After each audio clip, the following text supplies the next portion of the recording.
Boa noite, meus irmãos. Vamos dar início ao culto desta noite de honra e louvor ao nosso Deus.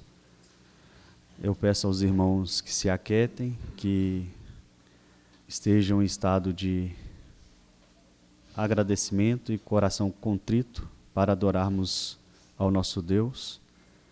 Neste momento eu peço aos irmãos que abram a Bíblia em Isaías capítulo 5. Vamos ler todos em uma só voz o versículo 20.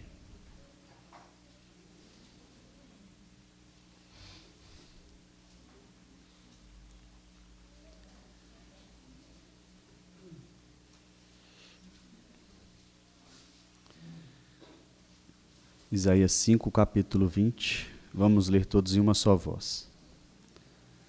Leiamos. Ai dos que o mal chamam bem e ao bem mal, que fazem da escuridade luz e da luz escuridade. Põe o amargo por doce e o doce por amargo. Vamos ter agora um instante de oração silenciosa para a confissão de pecados, e logo após isso eu vou quebrar o silêncio com uma oração.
Senhor meu Deus, a tua igreja está diante de ti, Senhor, pedindo perdão pelos pecados, Senhor. Te peço, Senhor, que tenha misericórdia de nós e ouça as nossas orações e perdoe os nossos pecados, Senhor. Te agradecemos, Senhor, e somos gratos porque o Senhor entregou o teu Filho na cruz para que pudéssemos, Senhor, hoje ter essa oportunidade, Senhor, de sermos perdoados. Por isso eu te peço, meu Deus, que continue, Senhor, usando da tua misericórdia e da tua graça para conosco. Em nome de Jesus que eu oro. Amém. Eu peço aos irmãos que puderem para se colocar de pé. O nosso grupo de música estará nos conduzindo no hino 253.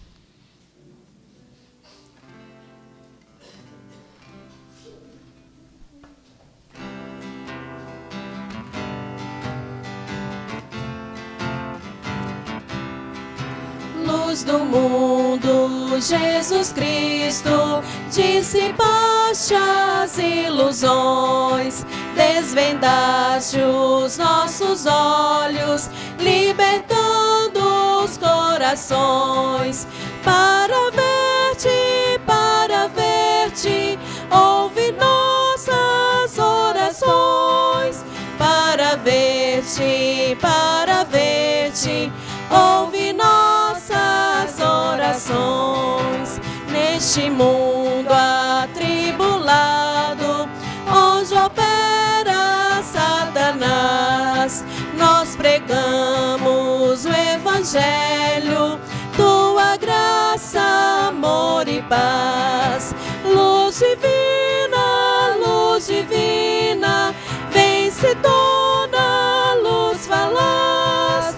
Luz divina, vence toda luz falaz. E onde as trevas do pecado obscurecem teu amor, faze a luz do teu ensino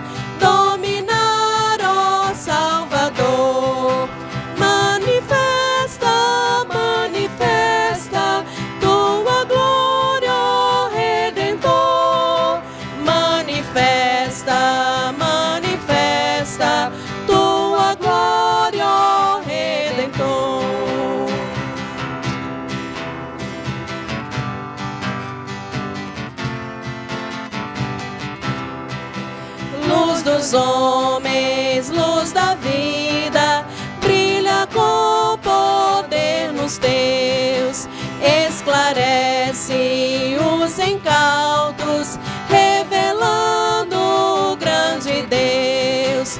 Luz do mundo, és o resplendor dos céus. Luz do mundo, és o resplendor dos céus. Amém. Ainda de pé, peço aos irmãos que abram agora suas Bíblias em Isaías, capítulo 49. Isaías 49, vamos ler dos versículos 8 a 13. Eu vou ler o primeiro, a Miriam irá ler com a igreja o segundo, assim até terminarmos.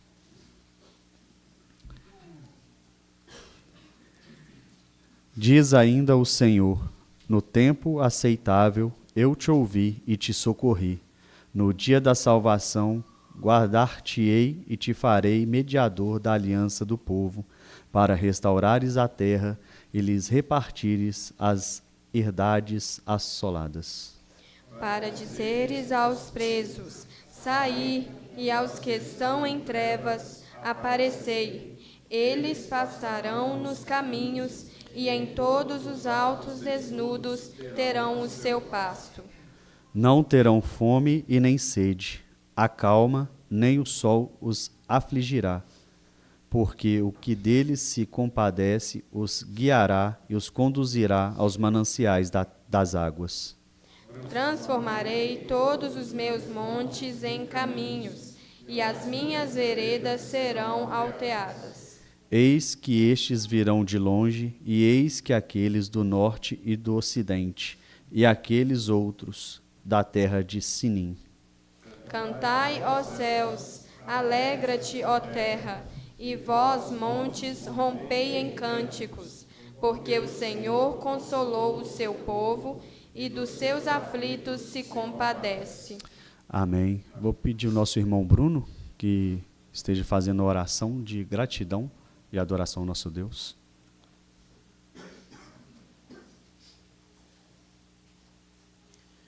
Santíssimo Deus, Deus de amor, Deus eterno, rendemos graças ao Senhor, meu Deus, pois só tu é digno, meu Deus, de receber toda a honra, todo o louvor e toda a glória. Agradecemos ao Senhor aqui como igreja, meu Deus, por nos ter trazido até aqui, nos ter guiado até aqui, nos ter cuidado de nós até aqui neste momento, onde possamos estar adorando o Senhor, rendendo graças ao Senhor, meu Deus, que é o único digno disso. Agradecemos ao Senhor, meu Deus, pela saúde dos membros da tua igreja, os que estão enfermos, meu Deus, ainda que doentes, mas ainda diante da sua presença, meu Deus, ainda diante, meu Deus, debaixo da tua graça, onde o Senhor está trazendo salvação, meu Deus. Agradecemos ao Senhor por cada membro aqui da igreja, cada um que veio aqui, que saiu dos seus lares, meu Deus. Agradeço ao Senhor pelos que estão trabalhando, por o Senhor, até o dia de hoje, o Senhor os fartou, não fartou de grande abundância apenas, mas o suficiente, meu Deus, pois só o Senhor sabe, meu Pai, tudo aquilo que nós precisamos.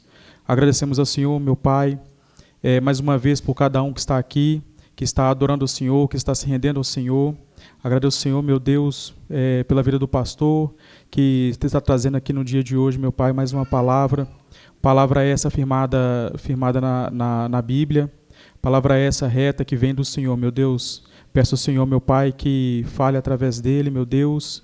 Use o meu Pai como ferramenta, onde possa vir até nossos corações e que possa, meu Pai, trazer refrigério e principalmente que traga metanoia, que traga conversão realmente, meu Deus, que traga mudança de nossas condutas, meu Pai. Mais uma vez agradeço ao Senhor, em nome de Jesus. Amém. Amém.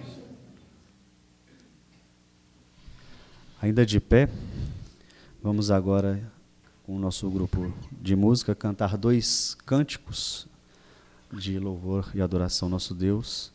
E no segundo cântico, aqueles irmãos que vieram preparados para trazer os dízimos e ofertas podem ficar à vontade.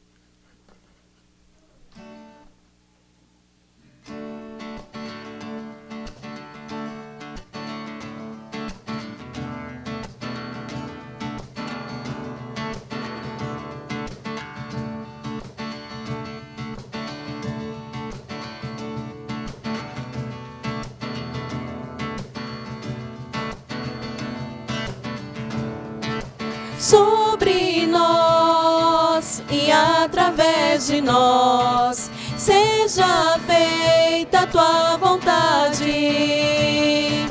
nos ensine a te imitar, por aqui em toda parte, nossos pés, boca e mãos, nossa mente e coração, tudo em ti e para ti.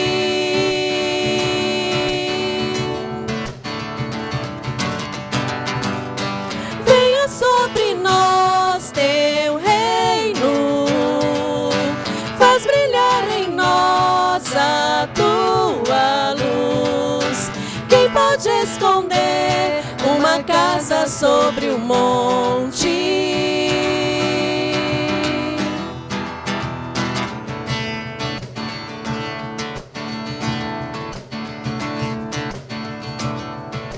No silêncio ou perigo, és a calma, a paz, o abrigo. És amor em ação, esperança em a canção. Dos que choram és consolo, e dos famintos profusão, dos perdidos salvação.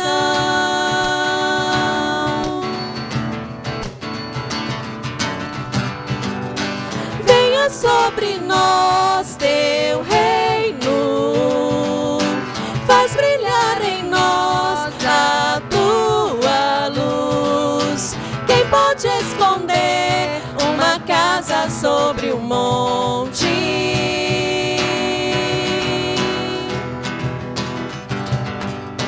Venha sobre nós teu reino, faz brilhar em nós a tua luz. Quem pode esconder uma casa sobre o monte?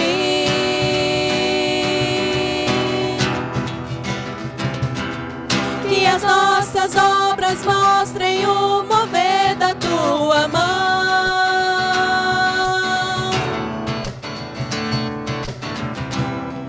como o sol que dá sabor e a luz que brilha aponta para o teu amor.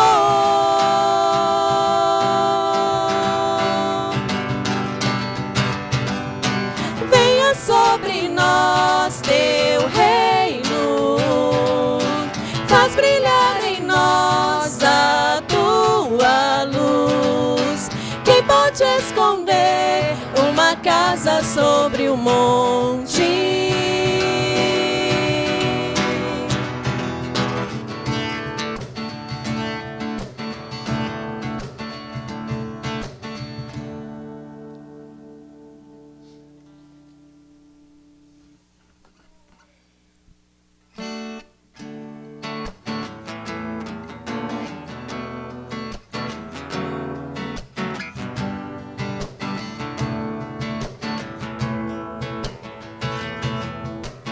Buscai primeiro o reino de Deus e a sua justiça,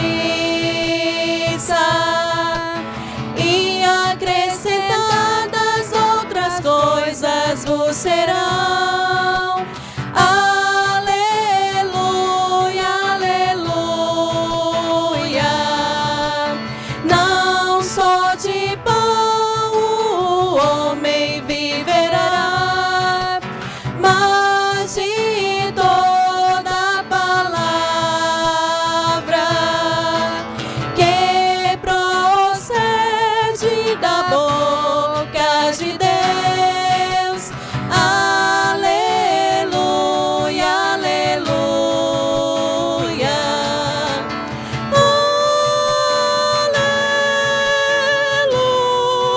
Aleluia, aleluia.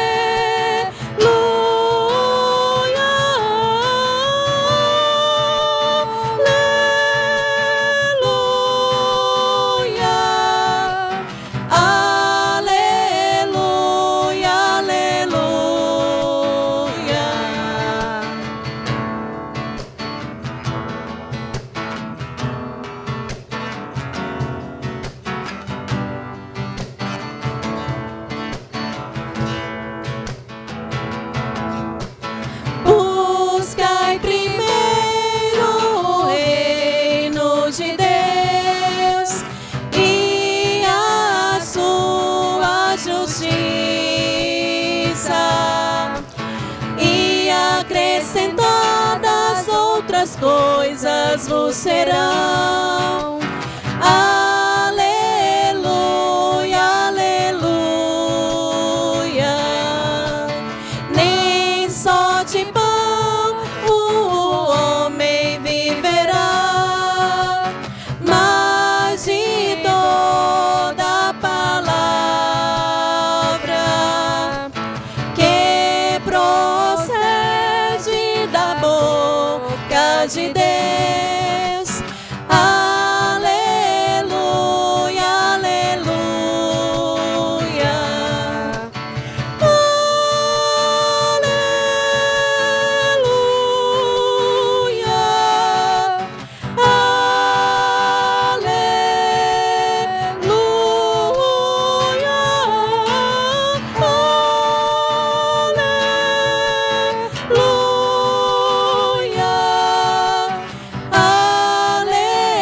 Aleluia, aleluia.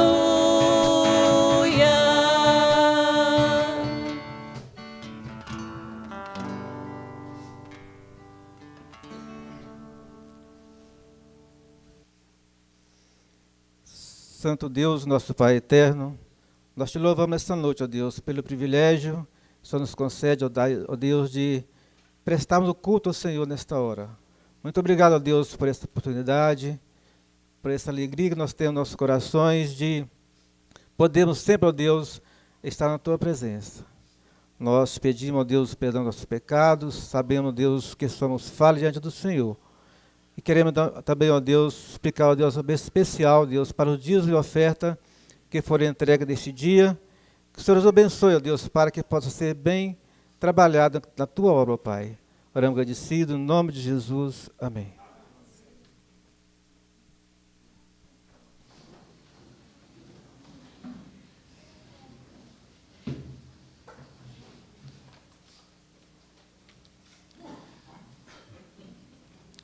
Meus irmãos, agora nós vamos fazer a leitura do Catecismo Maior de Westminster, pergunta 176. Vamos ler todos juntos a pergunta e a resposta. Leiamos. Em que concordam os sacramentos do batismo e da ceia do Senhor? Os sacramentos do batismo e da ceia do Senhor concordam em ser Deus, o autor de ambos, em ser Cristo e os seus benefícios a parte espiritual de ambos, em ambos serem selos do mesmo pacto, em não deverem ser administrados senão pelos ministros do Evangelho, e em dever ser continuados na Igreja de Cristo até a sua segunda vinda. Amém. Vamos agora passar a palavra para o reverendo Wendel, que estará trazendo a palavra de Deus aos nossos corações.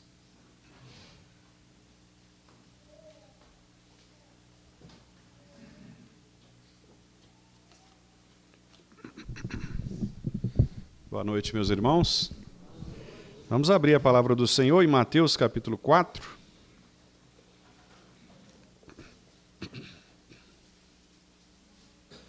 Evangelho, conforme escreveu Mateus, capítulo 4, do verso 12 ao 17.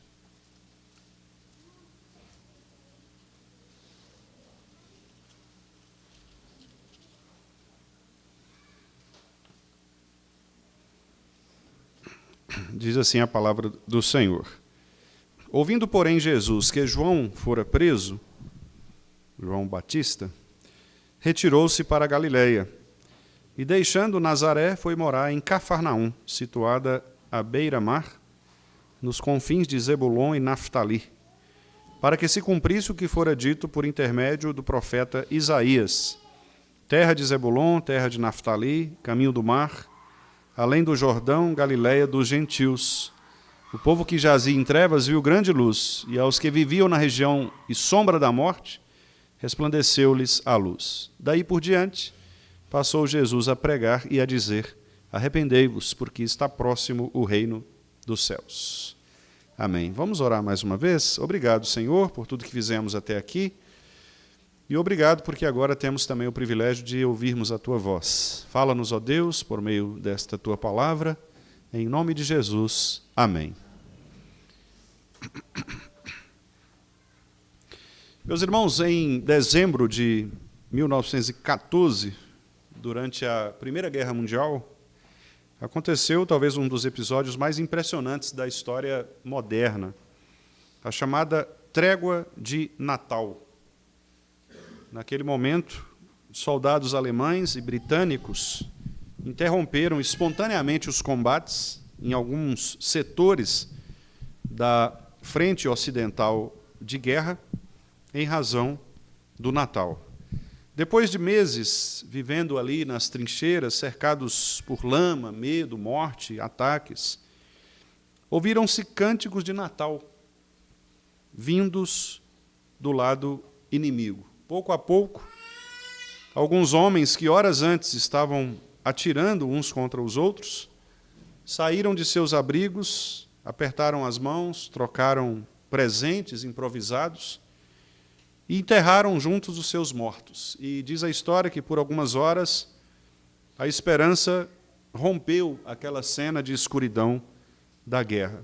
Obviamente, essa cena, essa história, narrada por alguns historiadores acerca da Primeira Guerra, é uma história comovente, porque revela, especialmente, o que o Evangelho pode fazer no coração de alguém. Mesmo em momentos sombrios da história humana, nós percebemos que o Evangelho atinge os corações de determinadas pessoas, e à medida que esse Evangelho atinge os corações, a violência termina, a doença muitas vezes é vencida, a doença espiritual, a tristeza do coração humano dá lugar à alegria e, sobretudo, o vazio do coração ele é preenchido por algo que de fato traz a verdadeira esperança.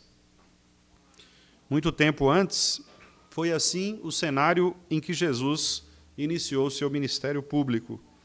Mateus descreve, ao longo do seu evangelho, não somente ele, mas também os evangelistas Marcos e Lucas, descrevem uma terra marcada por medo, especialmente em razão da opressão romana, onde havia decadência espiritual do povo de Israel.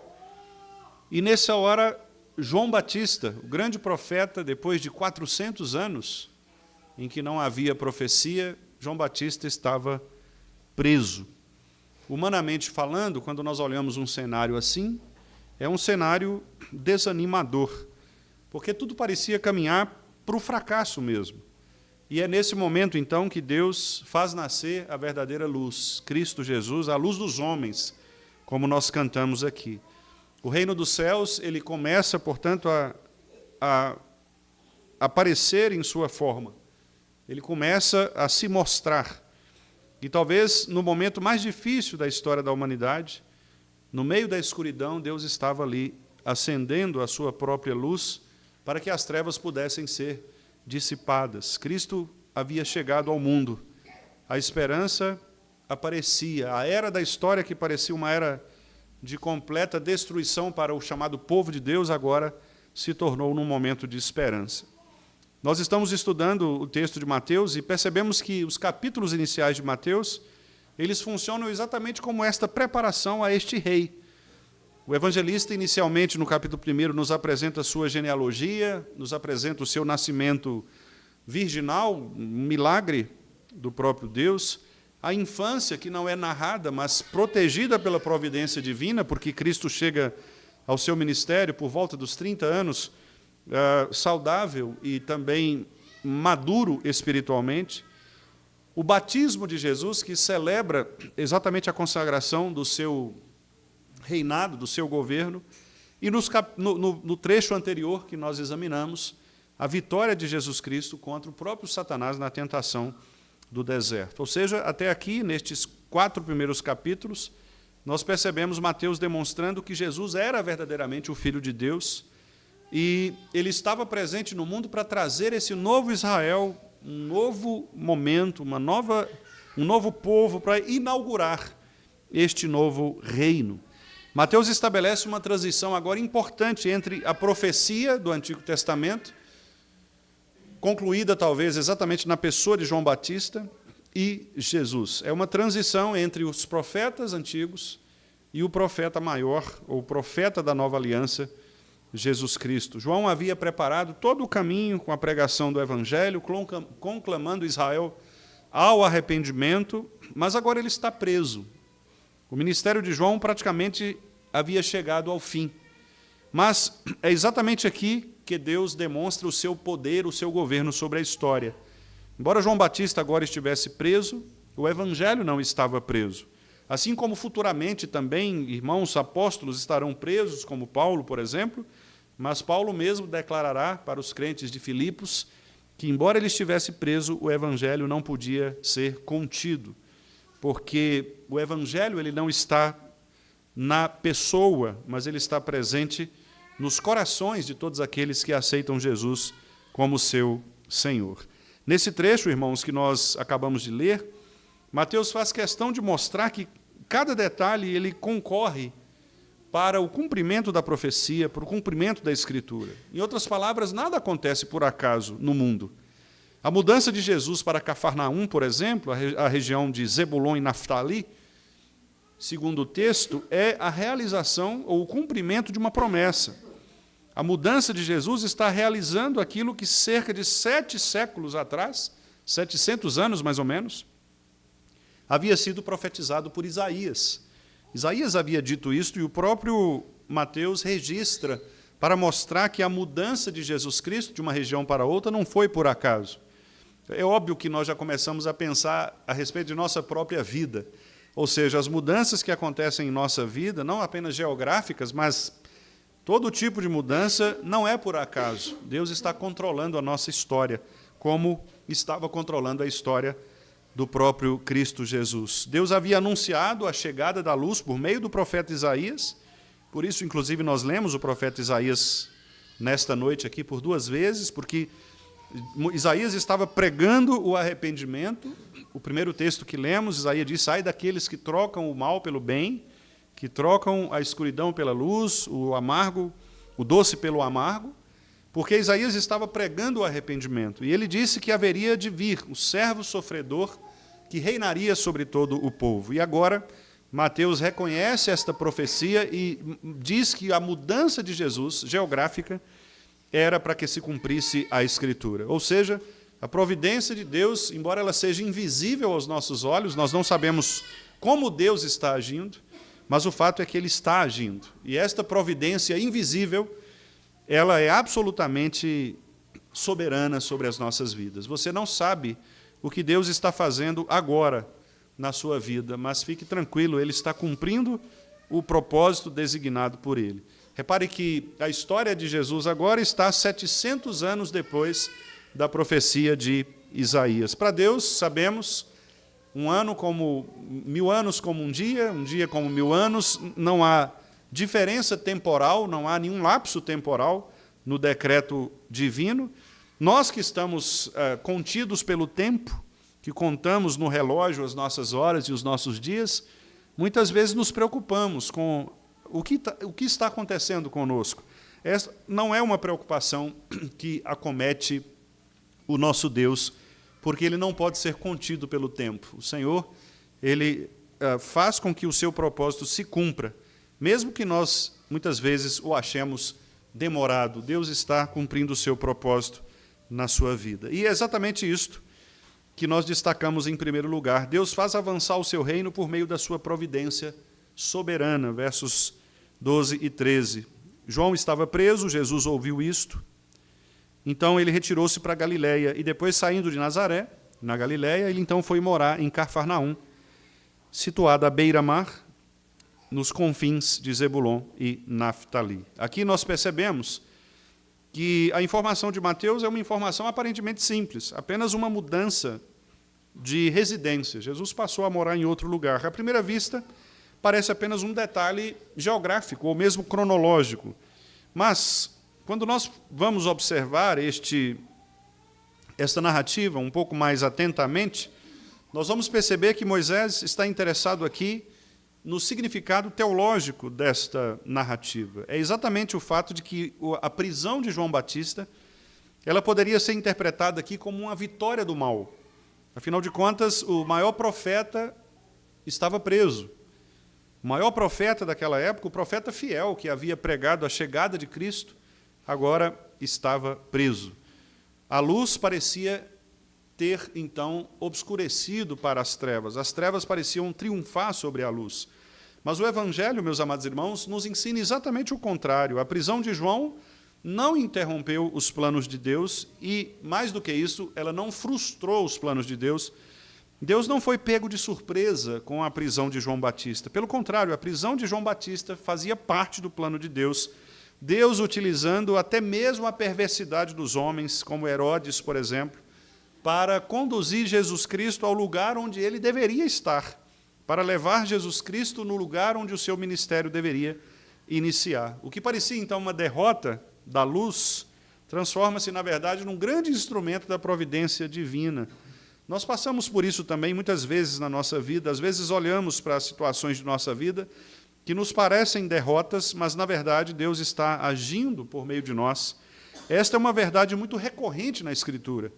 Eu sempre cito aqui para os irmãos algumas histórias, como, por exemplo, a de José, que adolescente ainda foi vendido como escravo pelos próprios irmãos, mas anos depois, mais precisamente 13 anos depois, ele reconheceu que Deus o havia colocado naquela situação constrangedora, mas com o propósito de transformar o mal em bem, salvando assim a sua família. Moisés também é um grande exemplo disso. Ele foi perseguido por Faraó por muito tempo antes de cumprir o seu ministério, que era conduzir Israel para fora do Egito. Davi passou anos fugindo de Saul, antes de ocupar o trono de reinado. Os apóstolos foram perseguidos, e é exatamente essa mesma perseguição que o Evangelho sofre ao longo da história. E em alguns ambientes pode parecer que Deus não se importa mais com a sua igreja, não se importa mais com o Evangelho, mas esta não é a verdade. Hoje pela manhã eu disse que, muitas vezes, quando estamos numa cultura anticristã, anti-Deus, nós pensamos que a igreja está sendo sufocada pelo diabo, pelo mal, pelo inferno. Mas nós nos esquecemos de que o próprio Cristo disse que as portas do inferno elas jamais poderão romper ou, na verdade, suportar a pressão da igreja. A igreja avançará, o bem vencerá. O bem, que é o Senhor, que é a redenção proposta em Cristo, sempre vencerá, porque esta é exatamente a providência de Deus que age. Jesus estava, então, se retirando para a Galileia, e aqui a gente percebe exatamente este caminho, não é? A saída de Jesus da Galileia para a Galileia. Jesus, então, submisso ao tempo estabelecido pelo Pai, ele fez isso no momento certo. O aspecto temporal do texto, quando diz, ouvindo, porém, Jesus que João fora preso, retirou-se. Repare que a retirada para a Galileia tem a ver com um determinado tempo da história, quando João estava preso. Ou seja, a história ela é conduzida por Deus. Cada detalhe, cada minuto, cada hora, cada ano, cada momento de nossa vida é conduzido pelo Senhor. E, obviamente, irmãos, aqui nós temos uma primeira aplicação importante para nós. Muitas vezes nós interpretamos circunstâncias difíceis da nossa vida como um possível abandono de Deus. Deus nos abandonou. Isso serve para pessoas, para indivíduos, mas serve também para a igreja. Quando as portas se fecham, muitas vezes, ou alguns ministérios, sejam pastorais ou mesmo ministérios da igreja, eles enfrentam oposição.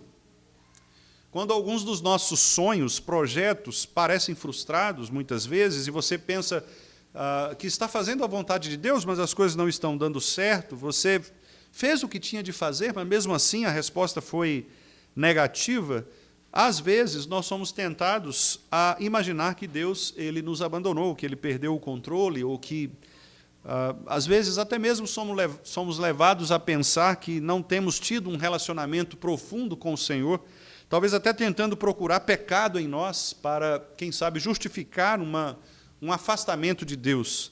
Mas Mateus está nos lembrando exatamente o contrário. Nós não podemos fazer uma relação necessária entre as coisas que não dão certo com o fato de Deus possivelmente nos abandonar. A Bíblia diz que Deus nunca nos abandonará, Ele não nos abandona. Ele é o nosso Pai, o Senhor não estará distante de nós em momento algum. A providência de Deus continuará dirigindo a nossa história, mesmo quando não conseguimos enxergar esse propósito. Mesmo quando você olha e vê tudo dando errado, o Senhor não está improvisando na sua vida, Ele está agindo. A prisão de João Batista poderia ser algo terrível para a história do Evangelho. A prisão de Paulo, que também foi algo terrível, e alguns dos filipenses pensaram que, por esta razão, o Evangelho estaria ameaçado. Tanto João Batista quanto Paulo, que foram presos por causa do Evangelho, foram presos para que se cumprisse o propósito da providência de Deus. Cada sofrimento que você enfrenta, que o povo de Deus enfrenta, cada mudança, cada tipo de pressão que nós enfrentamos, faz parte da soberana providência de Deus. E talvez alguns dos irmãos aqui, alguns de vocês, estejam vivendo exatamente essa realidade. Agora há pouco, um pouco antes de vir para a igreja, a nossa irmã Camila me mandou uma mensagem dizendo que ela continua ruim, né, com a enfermidade da sinusite, parece que, inclusive, piorou, ela precisou ir ao hospital. E quando você olha assim esse tipo de situação, de problemas de saúde, problemas familiares, ou quaisquer que sejam eles, diagnósticos, às vezes, inesperados, perdas financeiras, crises familiares, futuros incertos, talvez nós sejamos tentados a pensar que Deus nos abandonou. Mas nós estamos vendo por esta narrativa simples de Mateus que Deus está cumprindo o seu propósito. O fato de Cristo mudar de um lugar para outro não é uma coincidência da história, não é um acaso, é o cumprimento da profecia. Nem Herodes, nem Roma, nem Satanás vão conseguir impedir o avanço do Evangelho e o início do ministério de Cristo. Cristo vai começar o seu ministério exatamente no tempo e no momento que Deus, o Pai, determinou. A providência divina, portanto, ela não apenas conduz os acontecimentos, mas ela revela o próprio caráter de Deus. O Senhor, meus irmãos, o nosso Deus, Ele não é um espectador distante, vendo o que está acontecendo no mundo, como criam os deístas, pensando que Deus Ele criou o mundo e agora está sentado no seu trono, distante, olhando as coisas acontecerem, dando oportunidade para os homens fazerem o que bem entenderem. Não, o nosso Senhor está presente. Como escreveu Francis Schaeffer, o Senhor está aqui, é o Deus que se revela, é o Deus que está entre nós. Afinal de contas, Ele é o Emanuel, é o Deus conosco. E a prisão de João, ela não surpreendeu a Deus nem os céus, porque isto fazia parte do plano do Senhor. Antes mesmo que Herodes agisse, Deus já havia determinado onde Jesus iniciaria o seu ministério. Eu quero dizer, portanto, que a história da nossa vida, a história do Evangelho, jamais escapa às mãos daquele que governa todas as coisas. E é tão consolador, é tão gratificante quando nós ouvimos isto, porque nós vivemos dias de secularização da igreja, igrejas que estão se entregando a falsidades, a falsas mensagens. Nós estamos vivendo um tempo de hostilidade à fé cristã, um tempo de relativização da verdade. As pessoas perderam, de fato, a referência de valores cristãos, mesmo dentro das nossas igrejas. Muitas vezes nós somos tentados a pensar que o Evangelho, então, ele está perdendo espaço, e que a igreja se tornou pequena diante das forças culturais, diante da pressão do inimigo, diante da pressão de Satanás. Às vezes nós fazemos, nós investimos, nós pregamos e não vemos uma mudança tão radical, tão profunda. Pelo contrário, às vezes percebemos pessoas se afastando do Evangelho, gente que parecia firme, parecia crente de verdade, negando o próprio Cristo. E isso pode nos dar uma sensação de que Deus não está muito mais preocupado ou envolvido com as nossas questões. Mas, meus irmãos, a Bíblia nos ensina e deve nos consolar de que o reino de Deus avança sempre. Deus está sustentando a sua igreja, Deus está sustentando a vida dos seus filhos pela sua providência divina. E é interessante porque Jesus ele deixa Nazaré, estabelece a sua residência em Cafarnaum, junto ao mar da Galileia. Humanamente, Jerusalém parecia mais apropriado para o Messias, mas Ali estavam, em Jerusalém, o templo, o sacerdote, os escribas, toda a estrutura religiosa de Israel. Mas Deus escolhe uma cidade periférica, uma cidade, por assim dizer, talvez menos importante, localizada numa importante rota comercial, isso é verdade, habitada por judeus e gentios, para se tornar o centro inicial da proclamação do reino. Quer dizer, Jesus está aqui sendo colocado num lugar que talvez frustrasse as expectativas humanas daqueles principais sacerdotes, porque é óbvio que talvez alguém pensasse que seria muito melhor Jesus ir direto para Jerusalém, afinal de contas ali estava toda a segurança religiosa, mas Jesus vai para um lugar que aparentemente ninguém apostaria que ele pudesse iniciar o seu ministério ali. O que isso nos ensina? Agindo dessa maneira, Deus está demonstrando que a graça dele alcança exatamente aquelas pessoas que são esquecidas por nós.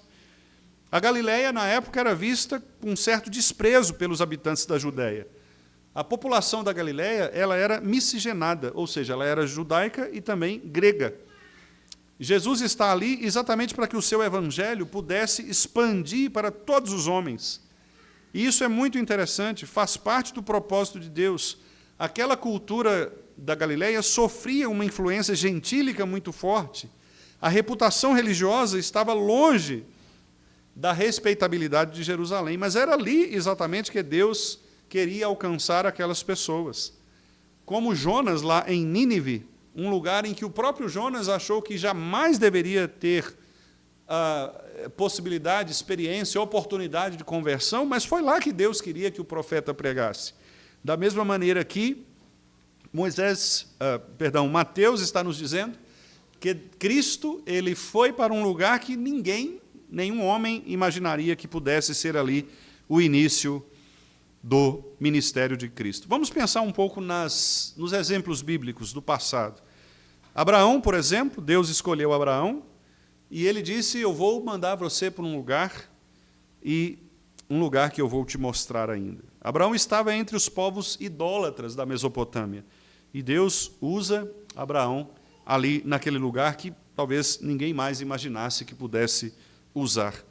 A escolha de Jacó em vez de Esaú, o propósito de Deus se cumprindo, Paulo diz isso lá em Romanos, Deus escolhe, os gêmeos nem tinham nascido ainda, mas Deus escolheu Jacó e se aborreceu de Esaú, porque ele queria cumprir o seu ministério.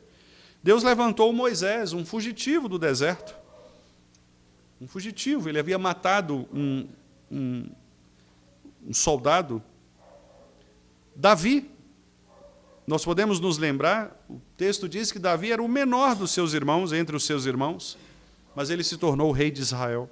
Ou seja, Deus escolhe lugares, pessoas, aparentemente insignificantes, pequenas, para revelar o seu grande mistério. Ele escolhe pescadores, lá na Galileia, para serem apóstolos. Ele escolhe, muitas vezes, aqueles que são humilhados pela maioria, para se tornarem luz do mundo. É assim que Deus age.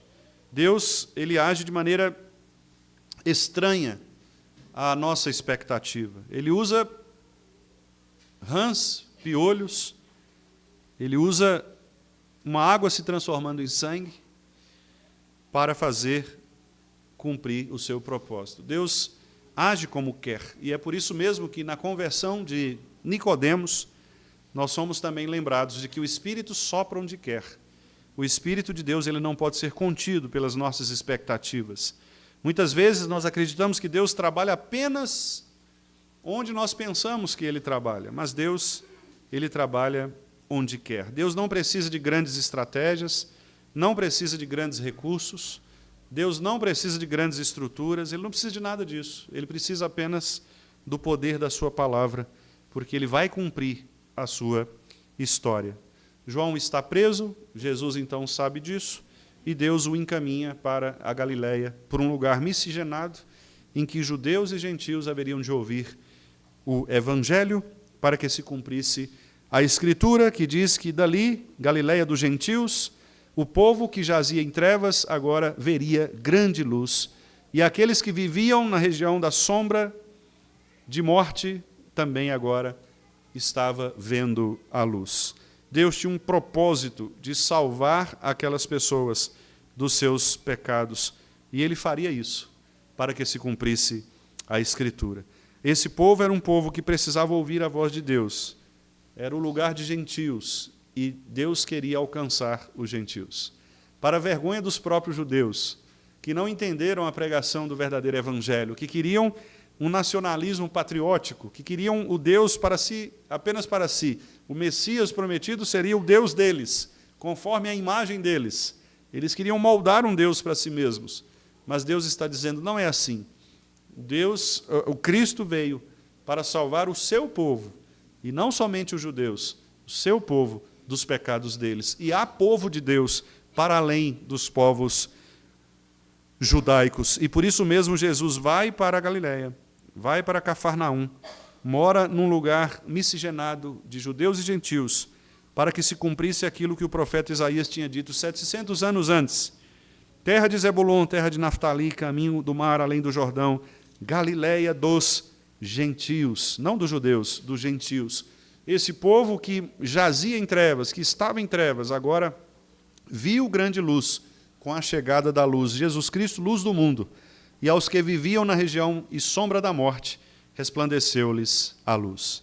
Jesus agora estabelece o seu reino, porque a chegada do rei, meus irmãos, ela sempre exigirá de nós uma resposta, sempre exigirá de nós arrependimento e fé.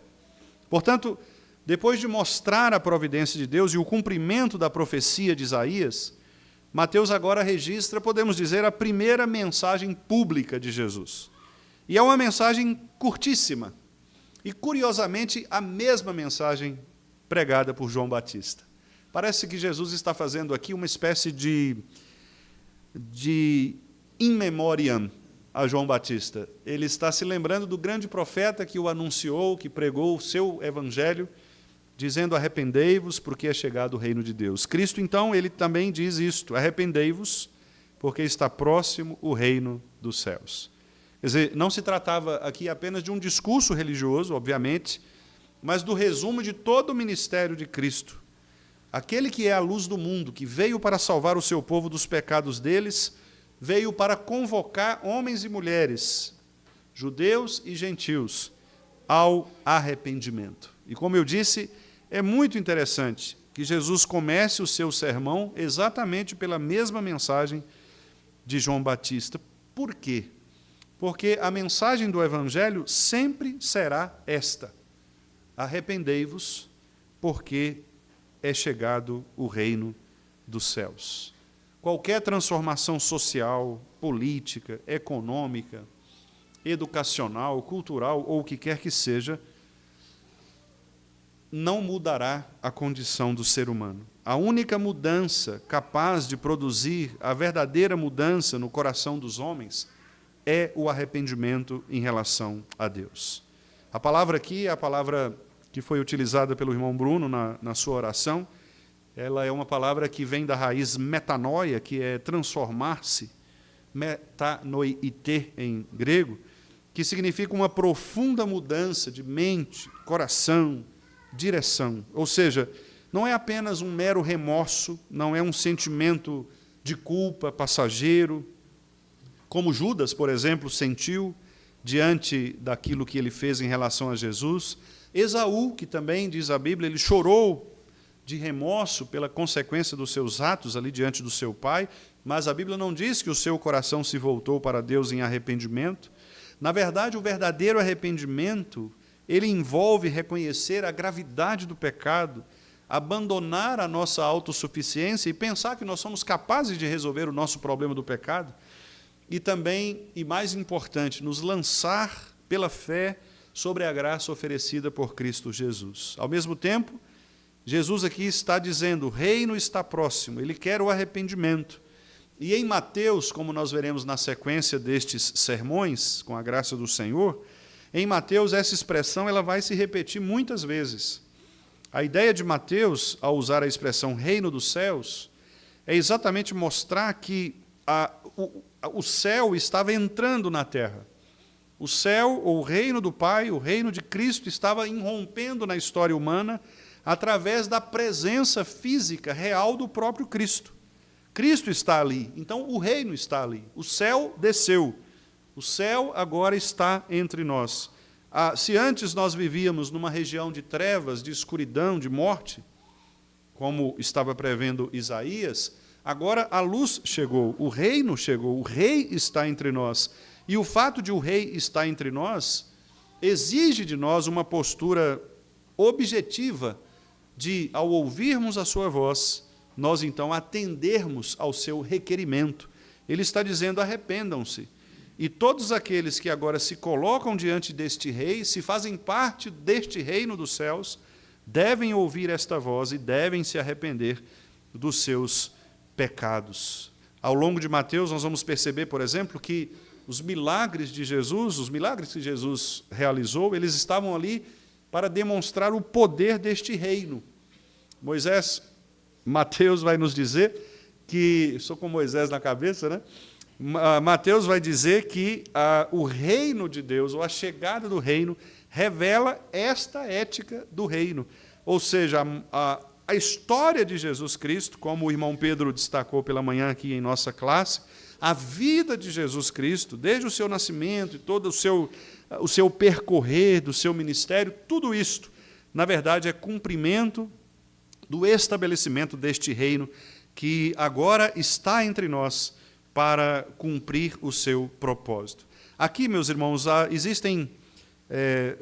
eu gostaria também de dizer que existem algumas interpretações que nós precisamos considerar.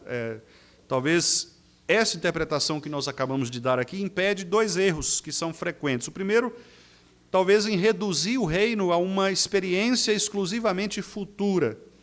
Então, talvez aquelas pessoas que pensem que nós vivemos numa época de pecado e que, portanto, o reino mesmo só virá depois na segunda vinda de Cristo. Não, o reino está presente. O reino está entre nós. Por isso, a expressão últimos dias do Novo Testamento não se refere aos últimos dias quando Cristo voltará. Mas os últimos dias são estes dias, desde o nascimento de Cristo, e nós estamos vivendo esses últimos dias. Um segundo erro possível é nós transformarmos o reino numa realidade político-social, de pensarmos que nós podemos confundir a política da nossa época com o próprio reino de Cristo, como se Cristo estivesse ou devesse necessariamente assentar num governo terreno. Os judeus pensavam assim, mas não é isto que o texto diz. O texto diz que o reino de Deus, ele transforma primeiramente o coração dos homens. O objetivo da presença do reino não é estabelecer uma política social, mas é estabelecer a reconciliação de pecadores com Deus. O objetivo do reino é produzir uma nova vida, é produzir conversão. E, obviamente, esta mensagem é a mensagem do Evangelho. Por isso que nós não precisamos nos preocupar com o que devemos dizer às pessoas. Nós devemos dizer às pessoas exatamente isso: arrependam-se. Creiam, porque o reino está aqui entre nós. Jesus está aqui. Nenhuma mensagem precisa ser elaborada para além disto. Você talvez que esteja preocupado em pensar como é que eu posso pregar o Evangelho às pessoas. Este é o Evangelho. A pregação do Evangelho consiste exatamente em dizer: olha, você vive numa sociedade corrompida, você vive numa sociedade de pessoas de lábios impuros, de coração distante de Deus, você é assim e só existe uma saída: arrependa-se e creia no Evangelho. Então, a Escritura mostra que a mensagem do Evangelho ela sempre será uma mensagem objetiva e contracultural. Ou seja, o Evangelho não convida as pessoas a descobrirem verdades a respeito de Cristo. O Evangelho convida pessoas a abandonarem os seus próprios caminhos e a se submeterem ao verdadeiro Rei. Este é o Evangelho. Pregar o Evangelho, portanto, significa proclamar Cristo, que confronta o coração, que transforma vidas, que exige renúncia. Eu sei que o Evangelho tem consolo, tem acolhimento, eu sei que o Evangelho tem bênçãos também, mas veja que estas coisas, ou seja, o consolo, o acolhimento, as bênçãos, isto acontece depois. Ninguém será abençoado sem antes se arrepender. Ninguém será consolado sem antes se arrepender. Ninguém será acolhido por Cristo sem antes se arrepender. O pecador diante de Cristo é alguém que é inimigo do Evangelho. O arrependimento é o primeiro passo. E é exatamente por isso que o pecado é algo sério. E é exatamente por isso que a cruz ela se tornou extremamente necessária. Porque se não houver arrependimento, não há nenhuma possibilidade de salvação. Para os incrédulos, portanto, o chamado ele é urgente, urgente. Permanecer em trevas não é uma condição neutra, pelo contrário. Permanecer nas trevas é caminhar rumo ao juízo de Deus, rumo ao inferno. Mas para nós, os crentes, meus irmãos, os cristãos, o arrependimento continua também sendo uma prática. Talvez você tenha pensado, pastor, mas eu já me arrependi dos meus pecados, eu sei quem é Jesus, eu creio nele. Sim. Mas você deve se lembrar, assim como os irmãos da Reforma se lembraram, de que nós devemos compreender de que toda a nossa vida é uma vida de arrependimento. Esta oração que nós fazemos aqui durante o culto, chamada de confissão de pecados, é simplesmente uma oração pública, mas esta oração nós deveríamos fazê-la todos os dias de nossa vida. Porque, ainda que nós vivamos na presença de Cristo, há em nós o pecado remanescente. E nós precisamos voltar sempre, continuamente, o nosso coração para Cristo. A luz do Evangelho, meus irmãos, ela não apenas nos converte, mas ela continua nos iluminando todos os dias. Nós vimos hoje pela manhã no texto de Romanos, capítulos 5 e 6, Paulo dizendo, olha, vocês continuam sendo pecadores, mas agora vocês receberam graça para lutar contra esse pecado, para terem uma vida progressiva à semelhança do Salvador. Então, o que nós estamos vendo aqui, neste momento, no início do ministério de Jesus Cristo, é o confronto exatamente com aquilo que Cristo fará ao longo de todo o seu ministério. E também o exemplo daquilo que nós devemos fazer enquanto igreja. Quando você olha para as notícias diárias, não é, por aí, televisivas, redes sociais, etc., como nós vimos também pela manhã, a gente percebe algo diferente, perseguições, corrupção, guerras, mais do que isso, né, as questões morais, o distanciamento ou a rejeição do Evangelho, tudo isso parece fazer parte, né, do cenário contemporâneo. Mas Mateus está dizendo para nós aqui que a verdadeira luz, ela já está presente. E, portanto, o fato de Cristo estar entre nós significa que, muito embora nós possamos viver um momento de escuridão, nós não fazemos parte desta escuridão. Se nós pensarmos naquele exemplo que eu dei lá no início, na chamada Trégua de Natal, na Primeira Guerra, em 1914, e lermos o que os historiadores dizem, de que durante algumas horas os soldados experimentaram ali um raro momento de paz, em meio à maior guerra que o mundo conhecera até então. Mas, meus irmãos, infelizmente, algumas horas depois, na manhã seguinte, os combates recomeçaram. Aquela luz que esses soldados experimentaram durante aqueles momentos de Natal foi uma luz temporária. E nós somos informados de que, depois de 1914, a guerra ainda continuou, milhares de soldados, pessoas morreram, a humanidade foi marcada por este conflito terrível, que depois se tornará ainda pior na Segunda Grande Guerra. As luzes que haviam sido produzidas naqueles homens, inicialmente, no Natal de 1914, não foram luzes suficientes para transformar os seus corações. Talvez alguns deles ali estavam apenas pensando no Natal enquanto um movimento cultural. Talvez outros deles até foram verdadeiramente convertidos, mas o fato é que a guerra não acabou. Muitos ainda morreram e até 1917 muitos conflitos aconteceram.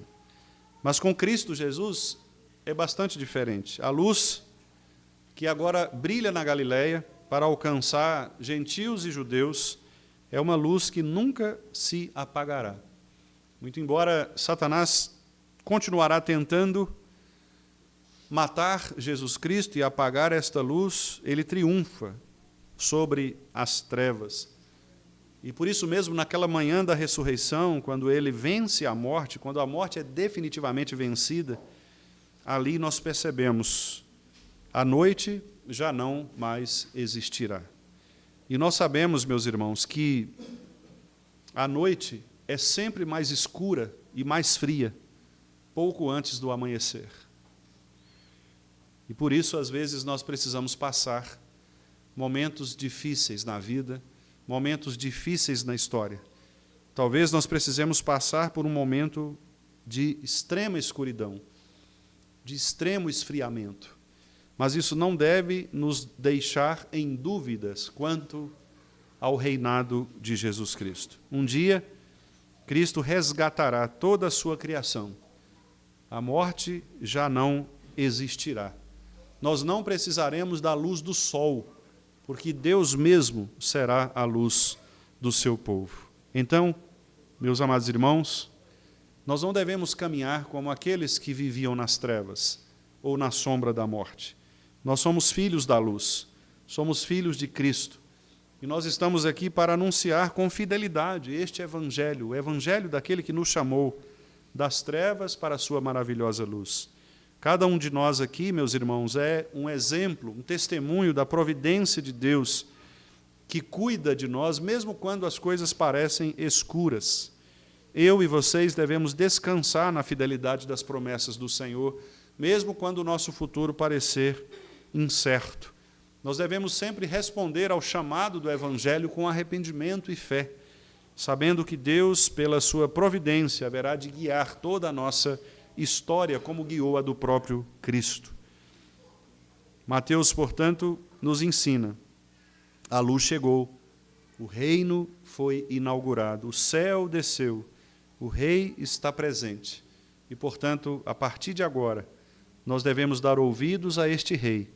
Arrependei-vos, porque está próximo o reino dos céus. Que Deus nos abençoe, que Deus nos guarde, para que ouçamos sempre a pregação de Cristo e que ela seja sempre para nós impactante, confrontadora, para que vivamos na luz do Senhor e nesta luz também possamos pregar, anunciar a verdadeira luz. Que Ele nos abençoe, irmãos. Amém. Meus queridos, vamos nos colocar de pé e vamos orar ao Senhor, receber a bênção, depois cantarmos o amém e assim encerrarmos o culto ao Senhor nesta noite, nesse dia do Senhor. Pai Santo, muito obrigado pela Tua palavra que nos ensina que a Tua providência, ela continua governando todas as coisas. Obrigado, porque o Senhor não nos deixa sem instruções e não nos deixa sem compreender, ó Deus, o verdadeiro significado do Evangelho do Senhor, que é a exigência de um arrependimento sincero, não apenas uma sensação de remorso, mas uma entrega integral e submissa ao Senhor. Ó Deus, nós te pedimos, pelo poder da Tua graça, que coloque em nossos corações este desejo de nos arrependermos dos pecados e de nos voltarmos para o Senhor. Tem misericórdia de nós, para que a luz do Senhor possa brilhar em cada um de nós e também por meio da Tua igreja, Senhor. Que esta semana que se inicia possa ser uma oportunidade para isto. Que nós possamos, de fato, ser luz no mundo, sal na terra, para que o Evangelho do Senhor continue crescendo, prosperando e progressivamente anunciando o governo de Teu Filho Jesus Cristo sobre todas as coisas. Nós, ó Deus, te pedimos estas bênçãos e te agradecemos em nome de Jesus. Amém. Meus amados irmãos, que a graça do nosso Senhor e Salvador Jesus Cristo, que o amor de Deus o Pai, que as ternas consolações do Espírito Santo sejam sobre todos nós, sobre todo o povo de Deus, hoje e para todo sempre. Amém. Amém.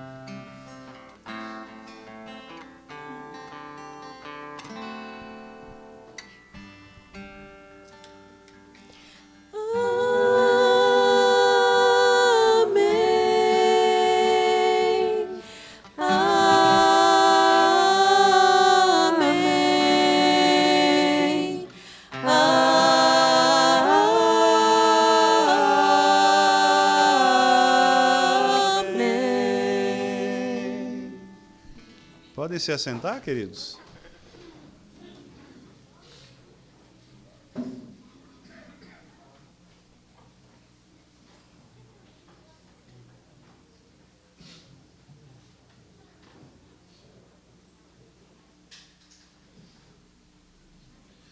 Meus irmãos, nós queremos agradecer nossos visitantes, né? Deus abençoe vocês. Pedir a Letícia aí para cumprimentar. Deus abençoe, né? E eu gostaria também de avisar aos irmãos, né? Que o Conselho concedeu ao pastor e à família 15 dias de férias, né? E obrigado, Everton. Esse ano nós não tiramos férias ainda, né? Nós tivemos algumas saídas, mas foi para estudos, né, etc. E agora, metade do mês de julho, nós teremos, então, um pequeno recesso aí, né, de 15 dias. O Conselho da Igreja, então, está responsável, os irmãos já estão devidamente escalados, né? Os presbíteros vão assumir os trabalhos, né? E se os irmãos precisarem de qualquer situação, tiver alguma ocorrência, né, algum BO, procurem, né, qualquer um dos presbíteros, né? Geralmente a gente atribui essa função ao vice-presidente do conselho, que é quem, na ausência do pastor, responde, né, que é o irmão Renato, mas, obviamente, qualquer dos presbíteros poderá atuar, né, numa situação de necessidade. Então, os irmãos estejam aí, né, esses dias apoiando também os trabalhos da semana, né, os trabalhos do domingo. Não deixem que a ausência do pastor seja um motivo, né, para a sua ausência também. Pelo contrário, né, venha, participe, continue firme aqui nos trabalhos, apoiando, inclusive, os nossos irmãos, né, que estarão aí à frente. Meus irmãos, na quinta-feira, nós teremos um trabalho especial, porque é aniversário do nosso irmão presbítero Josué. E o irmão Edson, né, esteve conversando com ele, e o conselho, então, autorizou que o estudo bíblico da quinta-feira fosse realizado, na verdade, como um culto de gratidão a Deus lá na casa do irmão Josué. Então, nós não teremos o estudo bíblico aqui na igreja, tá certo? Na próxima quinta. Será o culto de ação de graças lá na casa do irmão Josué, vai ser 7h30 mesmo, né, senhor Edson? Então, 19h30, né, como o nosso horário aqui. Então, os irmãos que têm o costume de vir para o estudo, então, ao invés de virem para cá, né, possam se dirigir lá para a casa do irmão Josué, inclusive os coristas, né, porque o senhor Josué sempre gosta da participação dos coristas, né, então o irmão Edson pediu para convocar também os irmãos aí coristas, né, para que estejam presentes, para que no momento ali possam também louvar ao Senhor, né, com cânticos e hinos, tá bom? Então, eu vou colocar no grupo também, daqui a pouquinho, para lembrar os irmãos, mas todos ficam aí convidados. E mesmo que você não tenha condições, né, de vir ao estudo, geralmente, né, costumeiramente, quem sabe fazer um esforço para estar presente ali na casa do irmão Josué, né? Não é todo dia que alguém faz 94 anos, então, 94, né? Não é 4 mesmo, né? Só ele sabe, né? 94, tantos dias, acho que é 94 mesmo. Então, não é todo dia, né, que a gente tem uma idade assim tão avançada. Então, é bom, né, que a igreja honre os seus membros, né, os irmãos. Isso é muito bom. Queridos, nós recebemos. Ontem eu participei de um treinamento de oficiais lá na igreja do Belmonte e estava lá o presidente do presbitério Belo Horizonte, né, PBHZ, o presbítero Elias, que é membro lá na igreja Jardim das Oliveiras, e ele, então, levou esta plaquinha, né, que é, segundo ele, bastante simples, mas muito significativa, que está escrito o seguinte: 64 anos do PBHZ, nossa gratidão à Igreja Presbiteriana do Vale do Jatobá, 13 de janeiro de 1980, por fazer parte das igrejas que foram organizadas pelo presbitério Belo Horizonte, por continuar adorando a Deus, proclamando com fidelidade o Evangelho e aguardando a volta de Cristo. Até aqui nos ajudou o Senhor, 1 Samuel 7:12. Então, né, só a plaquinha vai ficar ali no nossa biblioteca, né, como uma lembrança do PBHZ. A primeira igreja de Belo Horizonte, segundo o presbítero Elias, que é o presidente do presbitério lá, né, tem hoje em torno ele me disse que está em torno de 35 a 40 novos trabalhos em Belo Horizonte, né, de abertura de congregações, de apoios missionários. Então, é uma igreja que realmente, ao longo dos anos, né, todo mundo é filho da primeira, né, porque é primeira, então... Então, é muito interessante isto, porque eu já ouvi, né, algumas críticas de grupos contrários ao modelo da primeira igreja, de que a primeira igreja é uma igreja tradicional demais e é interessante que ela é a mãe de todas, né? É a igreja mais missionária de Belo Horizonte. Então, louvado seja Deus por isso, quer dizer, o evangelho prosperando no meio da mensagem reformada, de um culto reformado, né? Então, nós agradecemos a Deus agradeci, né, lá o presbítero Elias, e, embora não possa agradecer pessoalmente aqui, mas, obviamente, a gente se lembra também dos irmãos da primeira igreja, o pastor Edson, né, e toda a equipe lá da primeira igreja, que certamente tem contribuído para a expansão do reino. E louvo a Deus também pela Igreja do Vale ser uma igreja parceira da primeira igreja, né? A primeira igreja sempre, nesse momento que eu estou aqui, nesse tempo de ministério, a minha relação, né, com especialmente o reverendo Edson e os demais pastores e presbíteros ali, tem sido uma relação muito frutífera, né? Uma relação inclusive, de apoio mesmo, de parceria. Então, isso é muito bom, né? Que Deus possa abençoar aqueles irmãos e que a gente possa continuar orando por essas igrejas fiéis, né? Belo Horizonte tem algumas igrejas fiéis ao Evangelho, que continuam pregando o Evangelho, e a gente precisa orar, né, por elas, orar pelos seus pastores, para que Deus não permita que elas cedam, né, às tentações e às inovações, né? Então, que Deus abençoe os nossos pastores e presbíteros, né, dessas igrejas aqui. Muito bem, meus irmãos, acho que da minha parte é só isso. Se tiver mais algum aviso, irmãos do conselho aí, tem algum recado para esse período? Irmão Tiago? Reunião de oração na terça, acho que é o PH, né? PH. Então tá. Então que Deus nos abençoe, né? Que nos dê uma ótima semana e um ótimo restante de mês também, né? De julho, que Deus continue abençoando os irmãos.